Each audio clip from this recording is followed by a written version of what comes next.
Hi guys, I hope you all are doing great. हम लोग बात करें हमारे डेली करंट अफेयर सेशन की, जो सुबह 4 बजे अवेलेबल हो जाता है हमारे दोनों चैनल्स पिनाकुलर फ्रंटियर आईएएस पर। आज की तारीख है 8 फरवरी 2023। दोनों चैनल्स को सब्सक्राइब करें, बेल आइकन को जरूर प्रेस करना है ताकि हमारी आने वाली हर वीडियो की नोटिफिकेशन आपको मिल सके। हमारी दो वेबसाइट्स हैं sscglpnekal.com और baljeetdhaka.com। साथ ही साथ for daily videos, PDF and monthly magazine आप हमारे टेलीग्राम हैंडल्स फ्रंटियर आईएएस और SSCGL ऑनलाइन को ज्वाइन जरूर करें। स्टार्ट करेंगे प्रीवियस क्विज के साथ। मैंने आपसे पहला क्वेश्चन पूछा था, WFI के खिलाफ गठित निगरानी समिति पैनल में कौन शामिल हुआ? करेक्ट आंसर था बबीता फोगाट। और दूसरा क्वेश्चन पूछा था, मैनुएला रोका बोटे किस देश की पहली महिला प्रधानमंत्री बनी है? करेक्ट आंसर था इक्वेटोरियल गिनी। स्टार्ट करेंगे। फर्स्ट क्वेश्चन है, किस सरकारी निकाय ने व्हाट्सएप खाद्य वितरण सुविधा जूप लॉन्च की? करेक्ट आंसर है भारतीय रेलवे। डिटेल्स देख लो।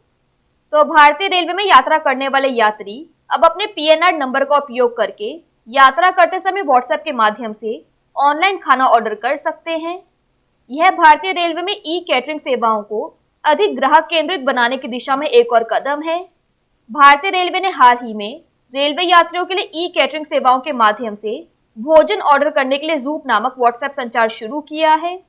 Business WhatsApp number link www.ecatering.irctc.co.in पर क्लिक करके ई कैटरिंग सेवाओं को चुनने के लिए ई टिकट बुक करने वाले ग्राहक को एक संदेश भेजेगा।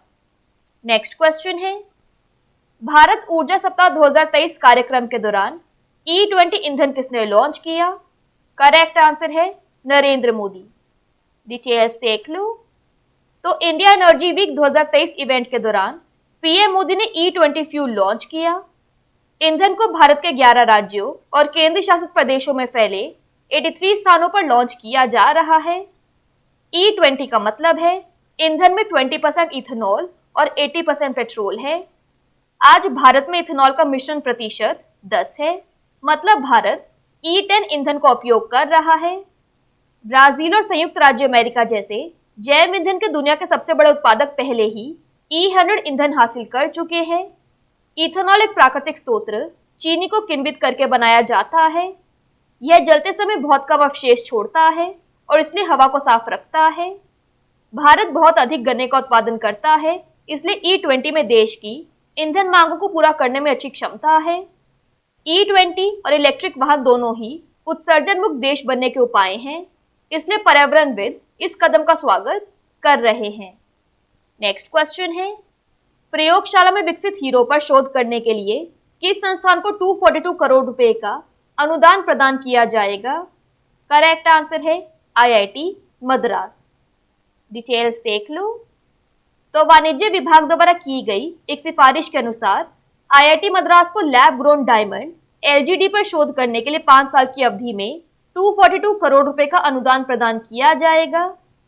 केंद्रीय बजट 2023 में केंद्रीय वित्त मंत्री ने कहा कि लैब ग्रोन डायमंड्स उच्च रोजगार क्षमता वाला एक प्रौद्योगिकी और नवाचार संचालित उभरता हुआ क्षेत्र है। लैब ग्रोन डायमंड्स आमतौर पर ऐसी तकनीक से बने होते हैं जो प्राकृतिक हीरो को उगाने वाली भूवैज्ञानिक प्रक्रियाओं की नकल करते हैं, जिसके परिणाम स्वरूप मानव निर्मित कृत्रिम हीरा बनता है, जो रासायनिक रूप से, वैकल्पिक रूप से और भौतिक रूप से उन हीरो के समान बढ़ता है जो पृथ्वी सतह के नीचे पाए जाते हैं। नेक्स्ट देखो, AI स्टार्टअप एंथ्रोपिक में किस कंपनी ने $300 मिलियन का निवेश किया है? करेक्ट आंसर है गूगल। डिटेल्स देख लो। तो गूगल ने एंथ्रोपिक में करीब $300 मिलियन का निवेश किया है, एक आर्टिफिशियल इंटेलिजेंस स्टार्टअप जिसकी तकनीक चैट जीपीटी के पीछे कंपनी ओपन AI को टक्कर देने के लिए कहा जाता है। सौदे के अनुसार एंथ्रोपिक अपनी तकनीक का समर्थन करने के लिए गूगल की कुछ सेवाओं को खरीदने पर सहमत हो गया है। सौदे की शर्तें जिसके माध्यम से गूगल लगभग 10% की हिस्सेदारी लेगा। एंथ्रोपिक को खोज कंपनी के क्लाउड कंप्यूटिंग डिवीजन से कंप्यूटिंग संसाधनों को खरीदने के लिए धन का उपयोग करने की आवश्यकता होगी। साझेदारी को डिजाइन किया गया है ताकि कंपनियां एआई कंप्यूटिंग सिस्टम को सह विकसित कर सके। एंथ्रोपी की स्थापना 2021 में ओपन एआई के पूर्व नेताओं द्वारा की गई थी, जिसमें डेनिएला और डारियो अमोदी शामिल थे। नेक्स्ट क्वेश्चन है, एमवी गंगा विहार फ्लोटिंग रेस्टोरेंट का उद्घाटन किस राज्य में किया गया है? करेक्ट आंसर है बिहार। डिटेल्स देख लो। तो बिहार के पहले double decker floating restaurant MV Ganga Vihar का उद्घाटन राज्य के उप मुख्यमंत्री तेजस्वी यादव ने किया। एमवी गंगा विहार में पटना समेत पूरे बिहार वासियों को गंगा की लहरों के बीच लजीज व्यंजनों का लुत्फ उठाने का मौका मिलेगा। क्रूज पर सवारी का शुल्क प्रति व्यक्ति प्रति घंटे 300 रुपए है। क्रूज 4 किलोमीटर की लंबी यात्रा तय करेगा। इस दौरान यह दरभंगा हाउस, पटना कॉलेज, टेकरी हाउस, पटना साहिब गुरुद्वारा, गांधी सेतु और कई मंदिरों सहित कई महत्वपूर्ण स्थलों से गुजरते हुए गांधी घाट और गाय घाट के बीच नेविगेट करेगी। लोग इसमें बैठकर गंगा किनारे गंगा आरती के नजारे का लुत्फ भी उठा सकेंगे। बात करें यहाँ पर बिहार की, तो इसकी वर्ल्ड हेरिटेज साइट्स में आता है Mahabodhi temple Bodhgaya, Nalanda university. Wildlife sanctuaries में आता है Udaypur wildlife sanctuary, Valmiki tiger reserve, Rajgir wildlife sanctuary और Kaimur wildlife sanctuary. Bihar की कैपिटल है पटना, सीएम है नीतीश कुमार, गवर्नर है फागू चौहान। नेक्स्ट क्वेश्चन देखो, पीएम मोदी ने किस राज्य में सबसे बड़ी हेलीकॉप्टर निर्माण इकाई की आधारशिला रखी जो परिचालन शुरू करने के लिए तैयार है? करेक्ट आंसर है कर्नाटका। डिटेल्स देख लो। तो पीएम मोदी ने 2016 में कर्नाटक के तुमकुरू में सबसे बड़ी हेलीकॉप्टर निर्माण इकाई की आधारशिला रखी थी।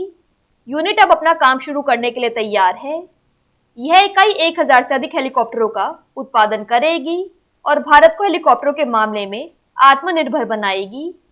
हाल ही में भारतीय वायुसेना और भारतीय सेना को 15 LCH that is light combat helicopter प्रदान किए गए, लेकिन आवश्यकता 160 है। यूनिट का संचालन HAL द्वारा किया जाएगा। यह 615 एकड़ में फैला हुआ है। मुख्य उद्देश्य सुविधा को भारत की सभी हेलीकॉप्टर आवश्यकताओं के लिए वन स्टॉप समाधान बनाना है। बात करें यहाँ पर कर्नाटका की, तो इसके डैम्स और रिवर्स में आता है Krishna Raja Sagar Kaveri, Tungabhadra dam Tungabhadra, Almatti dam Krishna. National park में आता है Nagarhole national park, Anshi national park और बनरघट्टा नेशनल पार्क। कर्नाटका की कैपिटल है बेंगलुरु, सीएम है बसवराज बोम्मई, गवर्नर है थावरचंद गहलोत। इसकी यूनेस्को वर्ल्ड हेरिटेज साइट्स में आता है हम्पी मॉन्यूमेंट्स और पतडकल मॉन्यूमेंट्स। नेक्स्ट देखो, किस राज्य के बजट में ग्रीन हाइड्रोजन हब की स्थापना की घोषणा की गई? करेक्ट आंसर है केरल। डिटेल्स देख लो। तो राज्य के बजट प्रस्तुति के दौरान केरल के वित्त मंत्री ने घोषणा की कि उनकी सरकार ग्रीन हाइड्रोजन हब स्थापित करेगी। राज्य सरकार इसके लिए 200 करोड़ रुपए आवंटित कर रही है। हब कोची और तिरुवनंतपुरम में स्थापित किए जाने हैं। परियोजना को निजी भागीदारी भारत हाइड्रोजन अलायंस के साथ लागू किया जाना है। योजना हरित हाइड्रोजन संयंत्रों का निर्माण करना है जो प्रतिदिन 60 टन हाइड्रोजन का उत्पादन कर सकते हैं। यह संयंत्र 150 मेगावाट के इलेक्ट्रोलाइजर और स्टोरेज इंफ्रास्ट्रक्चर के साथ स्थापित किया जाएगा। संयुक्त राज्य अमेरिका, यूरोप, चीन, जापान और ऑस्ट्रेलिया में हाइड्रोजन घाटी परियोजनाएं पहले ही शुरू हो चुकी हैं। बात करें यहाँ पर केरला की, तो इसके डैम्स और रिवर्स में आता है Mulla Periyar dam Periyar, Idukki dam Periyar, Kakki dam Kakki. National parks में आता है Anamudishola national park, Mathikettanshola national park, Pampadumshola national park, Periyar national park. Kerala की कैपिटल है तिरुवनंतपुरम, गवर्नर है Arif Mohammad Khan, chief minister Pinarayi Vijayan. Next देखो, भारत किस देश के साथ अपने संबंधों का विस्तार कर रहा है और एक त्रिपक्षीय सहयोग पहल शुरू कर रहा है? करेक्ट आंसर है दोनों A और C, यानी फ्रांस और UAE। डिटेल्स देख लो। तो हाल के दिनों में भारत संयुक्त अरब अमीरात के साथ अपने द्विपक्षीय व्यापार को बढ़ा रहा है। CEPA और संयुक्त अरब अमीरात के गोल्डन वीजा कार्यक्रम के साथ व्यापारिक संबंध तेजी से बढ़ रहे हैं। दूसरी तरफ फ्रांस के साथ भारत के मजबूत रक्षा संबंध हैं। फाइटर जेट से लेकर ड्रोन्स तक भारतीय सेना फ्रांस में बने सामानों का इस्तेमाल कर रही है। संबंधों को और आगे बढ़ाते हुए भारत देशों के साथ त्रिपक्षीय सहयोग पहल शुरू कर रहा है।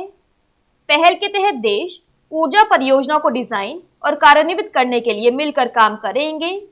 परियोजनाएं ऊर्जा संरक्षण, जलवायु परिवर्तन, जैव विविधता के संरक्षण के आसपास होंगी।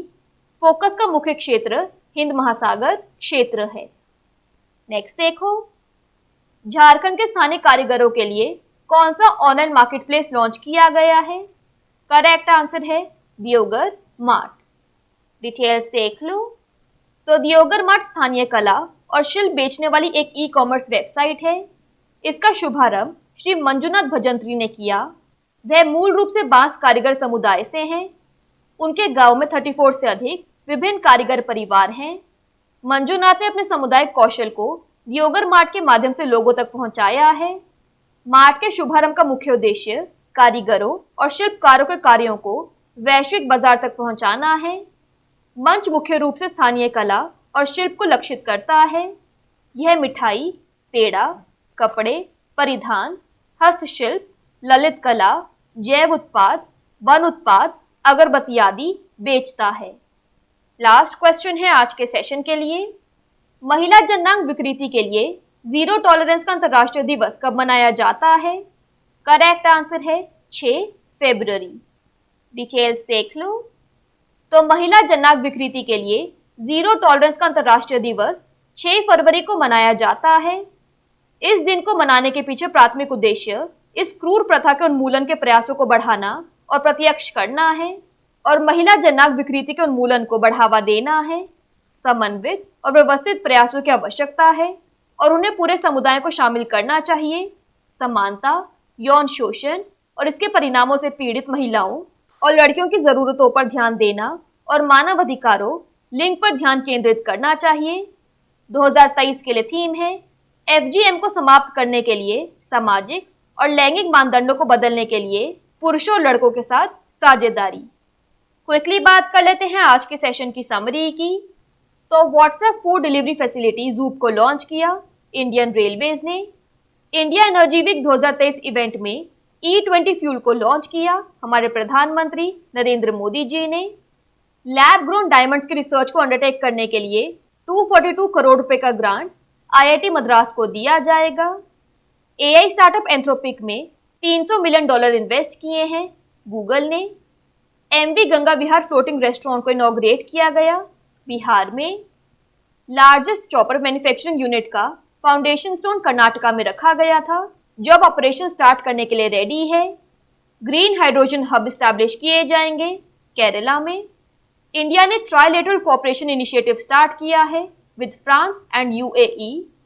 झारखंड के लोकल आर्टिसंस के लिए एक ऑनलाइन मार्केट प्लेस दियोगर मार्ट को लॉन्च किया गया और international day of zero tolerance for female genital mutilation 6 फरवरी को मनाया जाता है। बात कर लेते हैं आज के सेशन के क्विज फॉर द डे की। आपका पहला क्वेश्चन है, किस कंपनी ने पे एज यू ड्राइव वाहन बीमा पॉलिसी लॉन्च की है? और आपका दूसरा क्वेश्चन है, ताड़ के तेल की खेती के विकास के लिए किस राज्य सरकार ने पतंजलि फूड्स के साथ एक समझौता ज्ञापन पर हस्ताक्षर किए? दोनों क्वेश्चंस हमारे प्रीवियस सेशन से हैं। इनके आंसर नहीं आएगा तो उनको चेक कर लेना। दोनों चैनल्स को सब्सक्राइब करें, बेल आइकन को जरूर प्रेस करना है ताकि हमारी आने वाली हर वीडियो की नोटिफिकेशन आपको मिल सके। हमारी दोनों वेबसाइट्स और टेलीग्राम हैंडल्स को ज्वाइन जरूर करना है। Thank you so much. I will see you in my next session.